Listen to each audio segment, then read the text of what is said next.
মিরসরাই উপজেলায় পুকুরে স্নান করতে গিয়ে পানিতে ডুবে উদয় দেবনাথ নামে তৃতীয় শ্রেণীর এক শিক্ষার্থীর মর্মান্তিক মৃত্যু হয়েছে। শনিবার দুপুর 12:30টার দিকে উপজেলার 7 নং কাটাছড়া ইউনিয়নের পশ্চিম তেতইয়া গ্রামে এই ঘটনা ঘটে।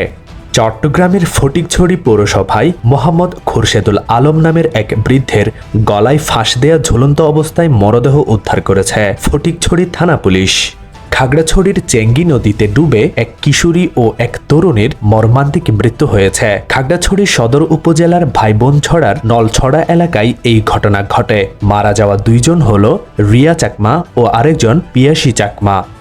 বাঁশখালীর বাহারছড়া এলাকায় তাবিজ করার অভিযোগ এনে মিনু আক্তার নামে এক গৃহবধূকে ছুরিকাঘাতে খুন করেছেন স্বামী। ট্রেনের ধাক্কায় ব্রিজ থেকে মাতামুহুরী নদীতে পড়ে এক ব্যক্তির নিখোঁজ হওয়ার খবর পাওয়া গেছে। চট্টগ্রাম কক্সবাজার রেল লাইনের চকরিয়া পহরচাঁদা গোবিন্দপুর পিএমচর সংযোগ সেতুতে এই ঘটনা ঘটে।